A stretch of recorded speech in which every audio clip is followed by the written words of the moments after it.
नमस्कार साथियों, zone of PD में एक बार फिर से आपका स्वागत है।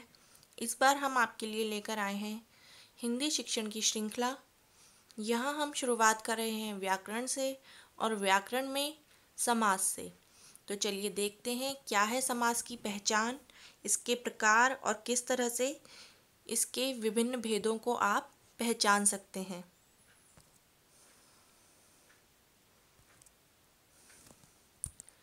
सबसे पहले जानेंगे समास का अर्थ। समास का अर्थ होता है संक्षिप्तीकरण, यानी किसी चीज को छोटा करना। विभिन्न अर्थ रखने वाले दो शब्दों या पदों के मेल से बना तीसरा नया शब्द या पद समास या समस्त पद कहलाता है तथा वह प्रक्रिया जिसके द्वारा समस्त पद बनता है समास प्रक्रिया कही जाती है। यहाँ हम बात कर रहे हैं दो पदों की। इनमें जो पद पहले लिखा हुआ होगा, पद यानी कि जब वाक्य में कुछ शब्दों का प्रयोग होता है उस समय उसे पद कहते हैं।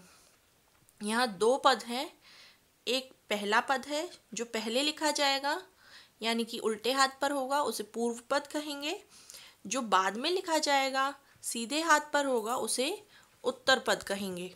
दोनों पदों के मेल से बनता है समस्त पद, या जिसे हम समास भी कहते हैं।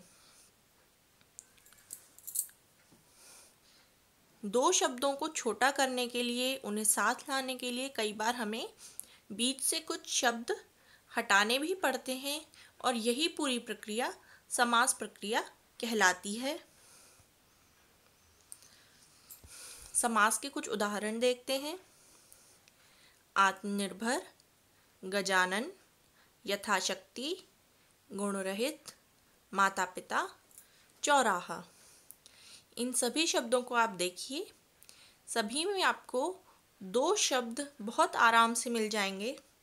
आत्मनिर्भर, गज आनन, यथा शक्ति, गुण रहित, माता पिता, चौराहा। समास के प्रकार मुख्य रूप से 4 प्रकार हैं समास के। तत्पुरुष, द्वंद्व, बहुब्रीहि, अव्ययी भाव। तत्पुरुष के अंतर्गत ही 2 समास और आते हैं जिन्हें हम अलग से पहचानते हैं, क्योंकि ये तत्पुरुष की जो हम सामान्य परिभाषा पढ़ते हैं उसकी परिपाटी से कुछ अलग होते हैं, और ये दोनों हैं कर्मधारय और द्विगु समास। इन सभी के बारे में हम जानेंगे कि इनमें क्या अंतर है, क्या इनकी पहचान है। कुछ उदाहरण देखेंगे और उनके ज़रिए हम इसके भेदों को समझेंगे। पहला है तत्पुरुष समास। तत्पुरुष समास की प्रमुख पहचान है कि विग्रह करने पर आपको विभक्ति चिन्ह मिलेगा। यहाँ देखिए, कारक प्रकरण यहाँ आपको साइड में दिया हुआ है। कर्ता कारक के लिए ने आता है, कर्म के लिए को, कर्ण के लिए से, संप्रदान के लिए को या के लिए, अपादान में आता है से। ये वाला से करण के से अलग है। करण में जो से लगता है वहाँ साधन होता है, जैसे हाथ से ग्लास उठाया, लेकिन अपादान में जो से आ रहा है वो जुदाई या अलगाव के अर्थ में है। यहाँ से लगेगा जैसे कि पेड़ से पत्ती टूटी, दिल्ली से ट्रेन चली, तो यहाँ अलगाव दिखा रहा है ये से। इसके अलावा संबंध कारक है, आपका, इनका, उनका, ये सभी संबंध कारक के अंतर्गत आते हैं। अधिकरण स्थान बताता है किसी चीज़ में या किसी चीज़ पर। यहाँ हम कुछ उदाहरण देखते हैं तत्पुरुष समास के। राजभवन, राजा का भवन। विद्यालय, विद्या का आलय। गंगा जल, गंगा का जल। गंगा पुत्र, गंगा का पुत्र। सिर दर्द, सिर का दर्द, या सिर में दर्द भी हो सकता है इसका विच्छेद करने पर। कर्मधारय समास।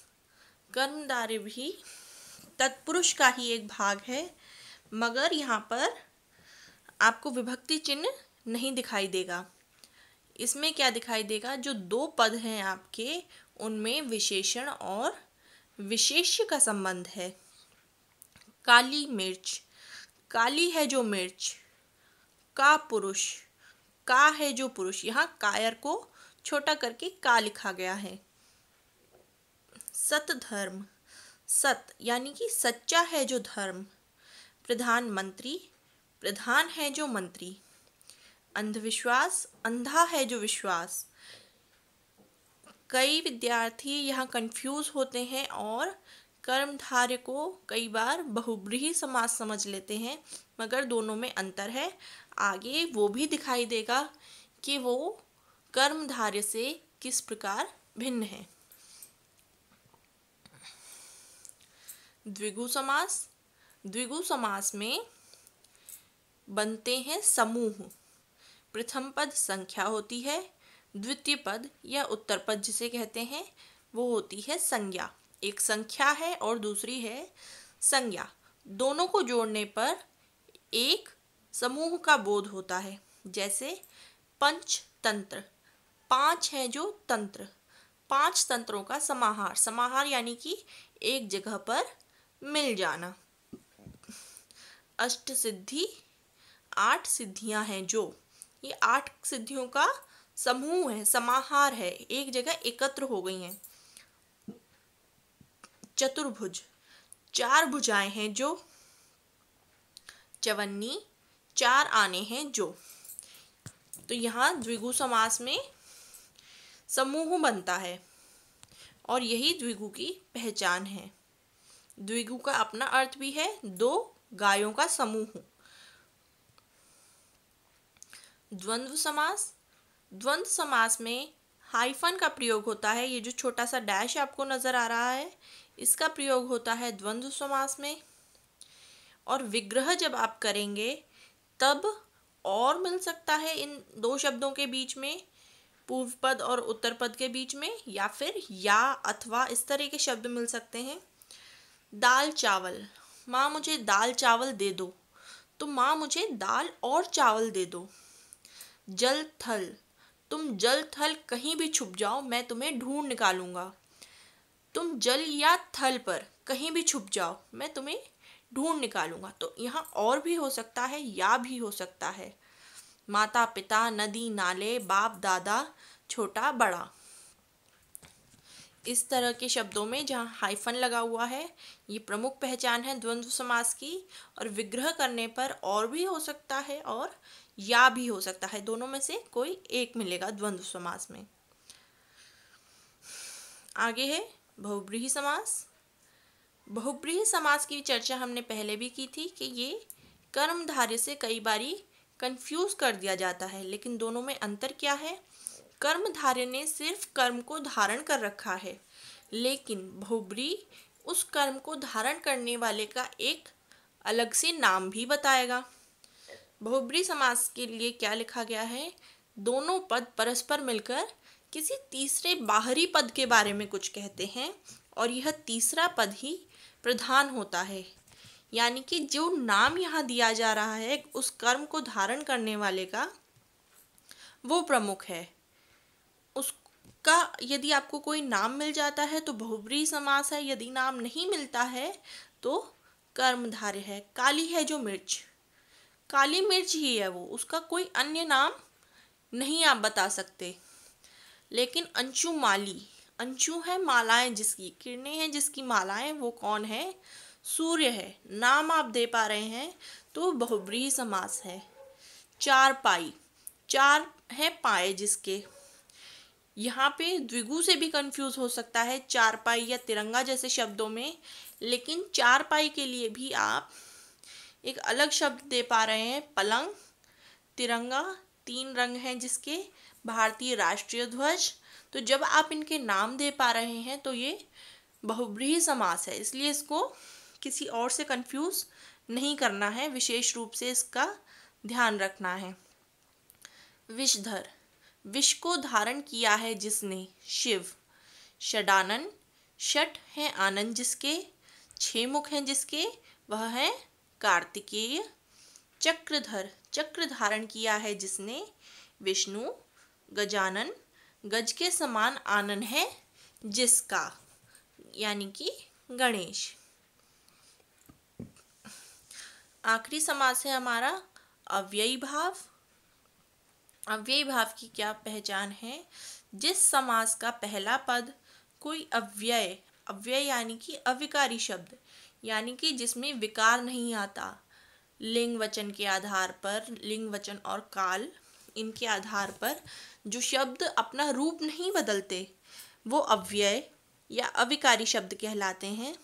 और ऐसे समास जिसका पूर्व पद, पहला पद अव्ययी भाव हो, अव्यय हो, उस समास को अव्ययी भाव समास कहते हैं। यहाँ पर जो दूसरा शब्द है वो भी अव्ययी शब्द के साथ मिलकर पूरा समस्त पद अव्ययी हो जाता है। पूरा का पूरा पद ऐसा हो जाएगा जो लिंग वचन और काल के आधार पर जिसमें बदलाव नहीं होगा। तो आजीवन यानी कि पूरा जीवन, यहाँ आजीवन में आ शब्द अव्ययी भाव, अव्ययी है। यथोचित, यथा उचित, यहाँ यथा अव्यय है। बेमिसाल, बे अव्यय है। हर घड़ी यानी प्रत्येक घड़ी, यहाँ पर हर शब्द अव्यय है।